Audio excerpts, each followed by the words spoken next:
नमस्कार मंडळी, मी मुग्धा गोडबोले वाचन व्रताच्या पुढच्या भागात तुम्हा सगळ्यांचं मनपूर्वक स्वागत करते. आज मी जे पुस्तक घेऊन बसले आहे ते खरं तर पुस्तक नाहीये, तो एक विचार आहे.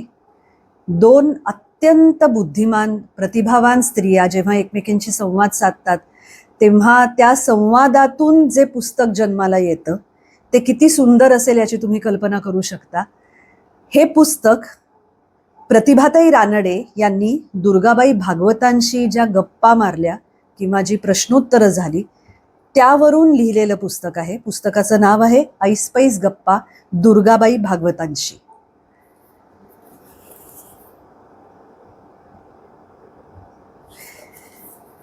राजहंस प्रकाशननी प्रकाशित केलेलं हे पुस्तक आहे. 1910 साली दुर्गाबाईंचा इंदोर इथे जन्म झाला होता.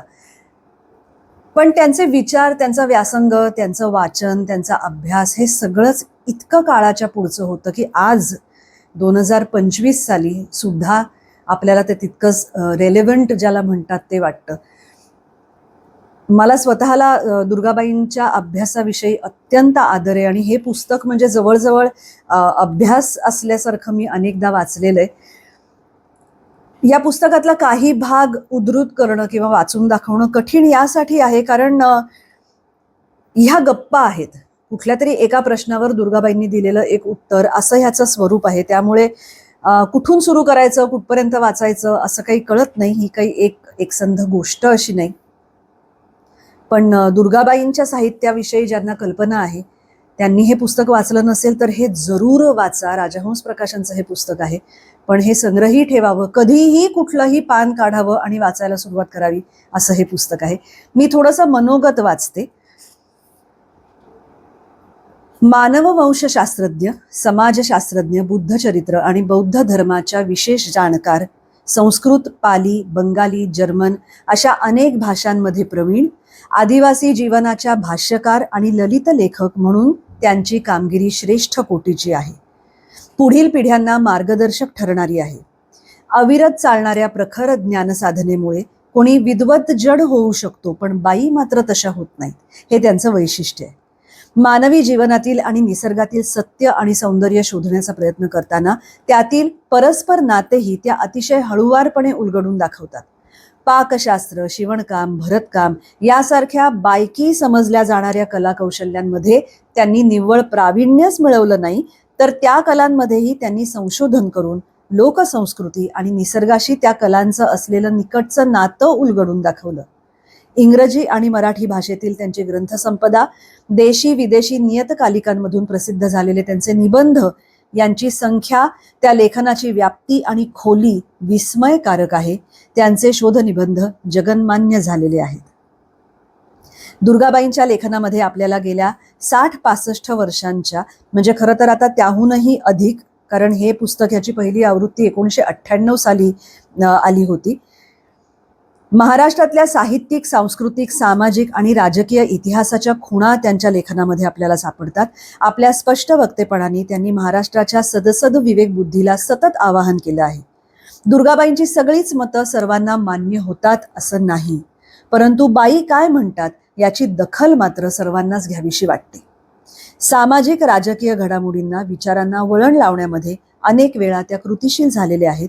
त्यांच्या परखडपणामुळे काही लोक त्यांना खाष्ट विदुषी असंही म्हणतात, पण त्यांच्या या स्पष्ट वक्तेपणामुळेच लोक विचार करतात, चर्चा, वादविवाद सुरू होतो. याचा बाईंना आनंदच आहे, कारण मुक्त विचार हाच संस्कृतीचा मूलाधार आहे, यावर त्यांचा दृढ विश्वास आहे.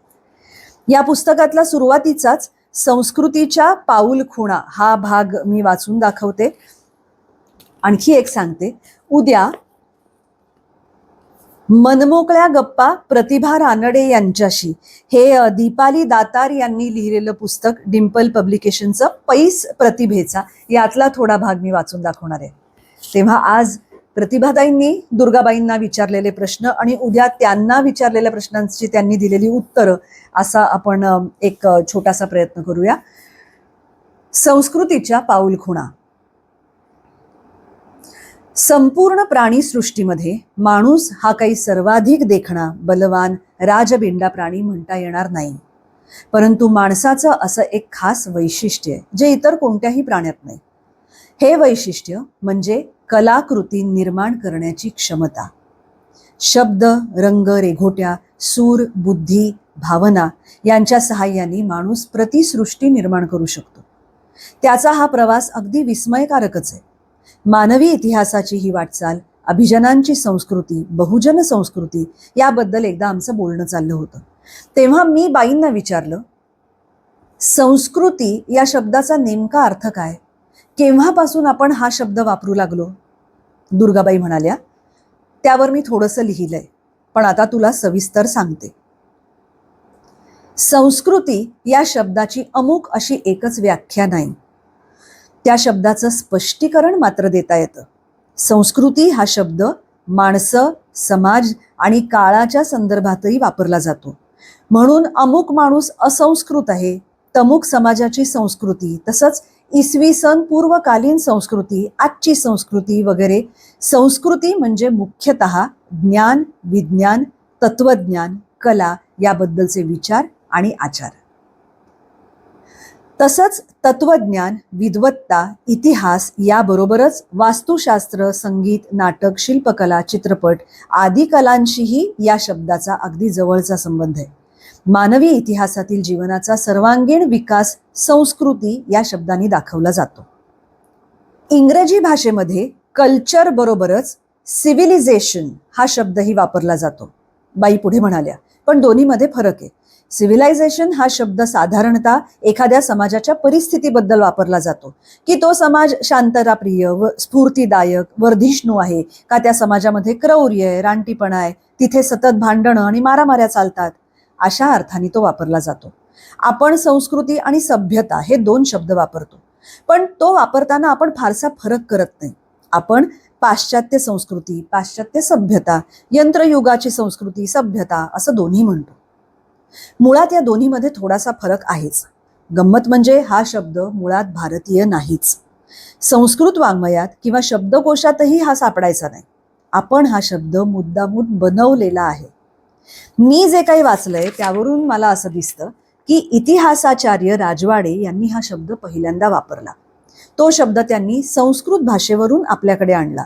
इंग्रजी कल्चर या शब्दाचा अनुवाद त्यांनी संस्कृती असा केला. आता गंमत बघ, कल्चर हा इंग्रजी शब्द तरी कुठून आला?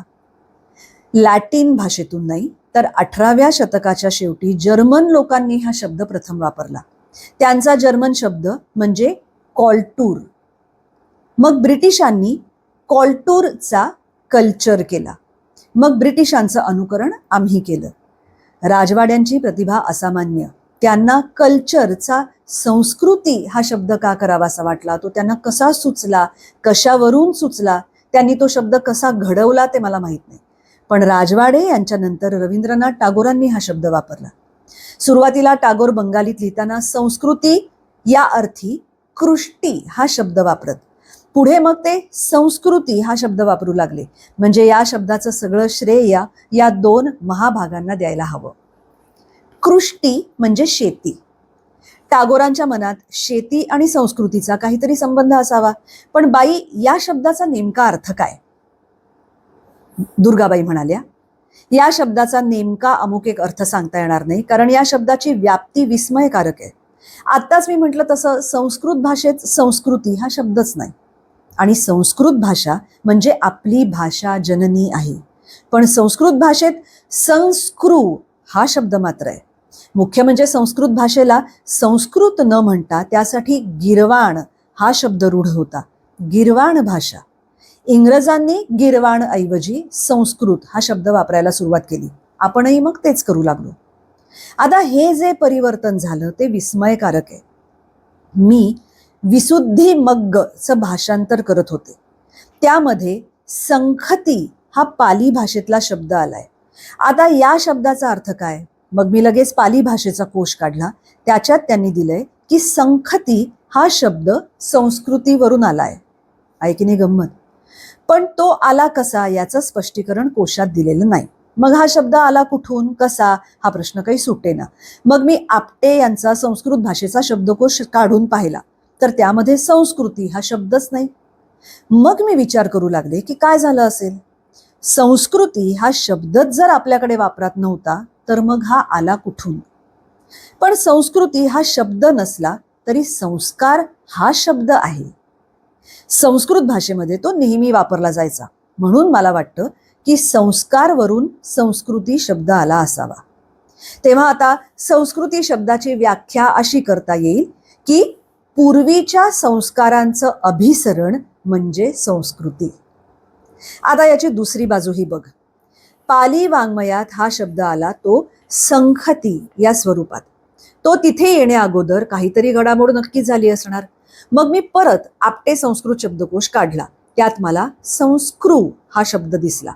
संस्कृचा अर्थ मग मी परत पाली शब्दकोशात बघितला तर तिथे संस्कृ याचा अर्थ स्वयंपाक करणे.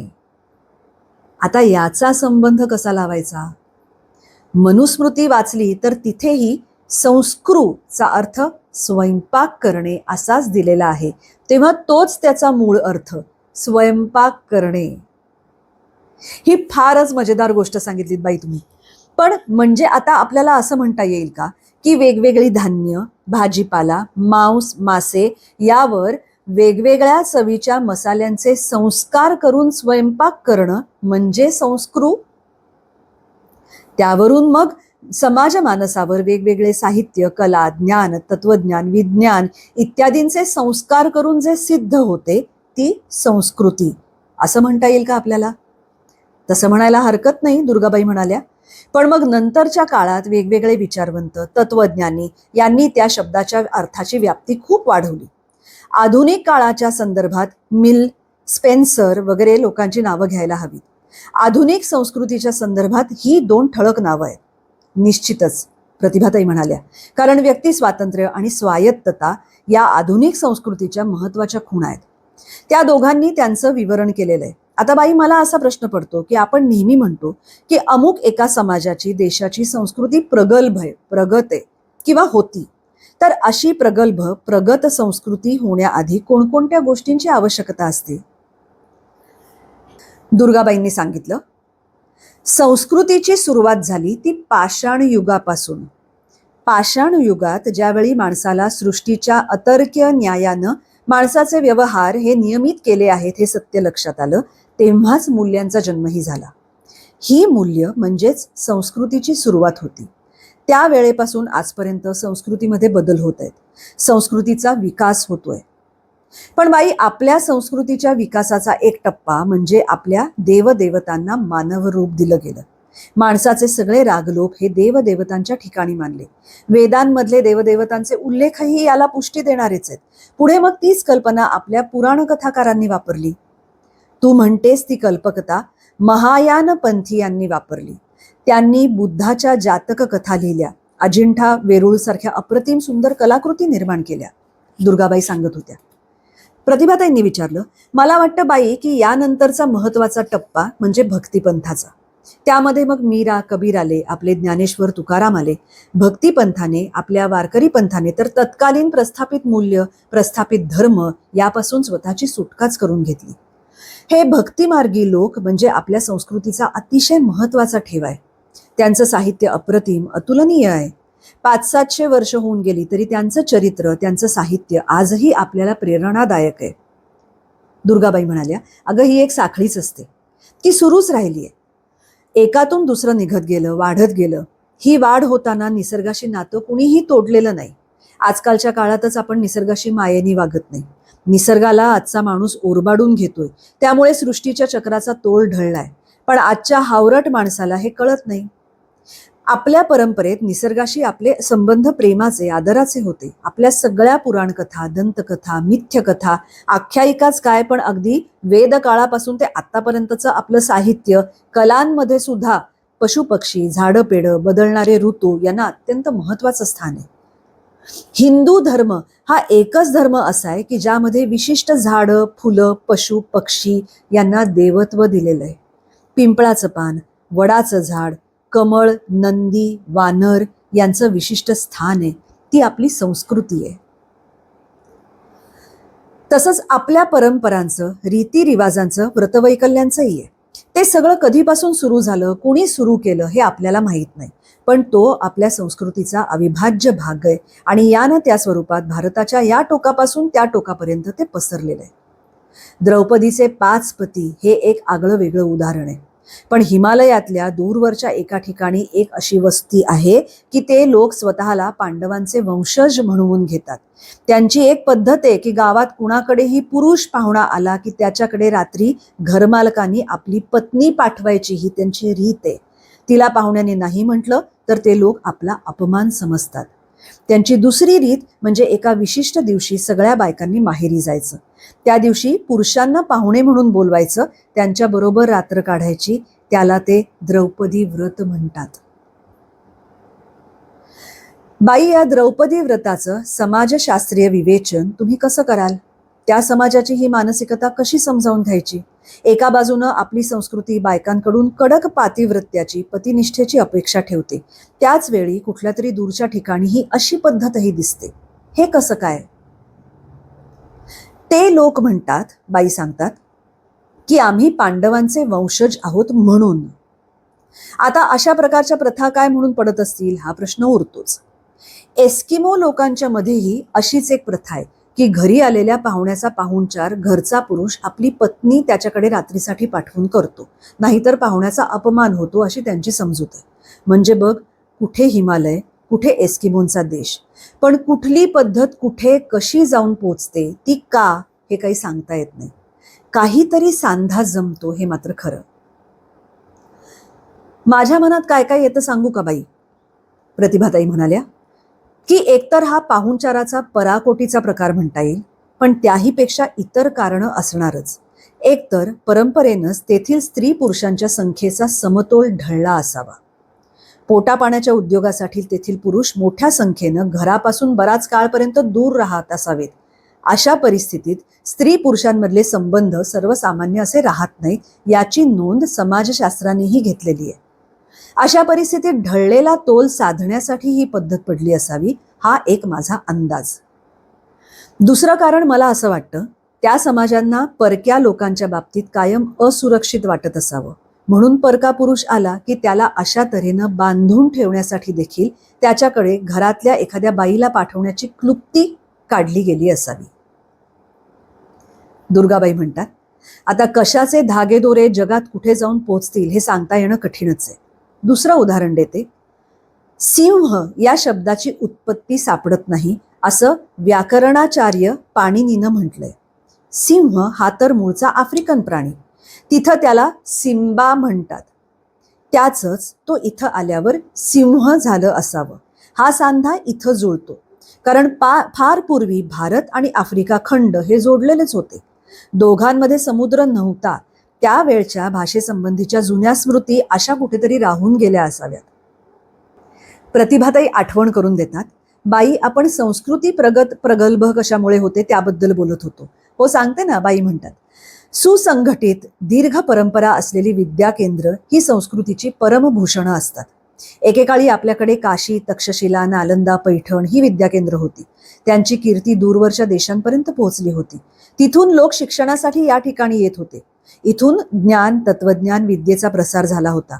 आज बंगलोरचं विज्ञान संशोधन केंद्र, IITची दिल्ली, खडगपूर, मुंबई इथली केंद्र, मुंबईचं टाटा मूलभूत विज्ञान संशोधन केंद्र, अणु संशोधन केंद्र वगैरे वैज्ञानिक ज्ञानाची केंद्र आहेत. पण आज ज्ञान तत्वज्ञानासाठी विद्या केंद्रांची कमतरता भासते. मुक्त विचार हाच संस्कृतीचा आधार आहे.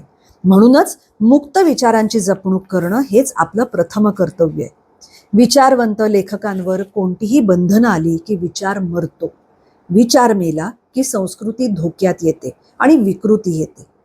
ती येऊ नये म्हणून सामाजिक आरोग्य, सुस्थिती, राजकीय स्थिरता या गोष्टी आवश्यक आहेत. त्यासाठी आवश्यक म्हणजे सुपीक जमीन, दळणवळणाची सोपी सुखकर सर्वांना उपलब्ध अशी साधनं, देशी विदेशी व्यापार, समाजाची परिपूर्ण पद्धतशीर रचना, ऐहिकदृष्ट्या समृद्ध अशी राज्य इत्यादी गोष्टी आहेत. पण त्याहीपेक्षा महत्त्वाचं म्हणजे आचार विचारांची समृद्धी हवी, शिस्त हवी. त्यासाठी आपल्याकडे धर्म हा शब्द वापरलाय. धारयती स धर्म, हा म्हणजे समाजाला धारण करतो तो धर्म.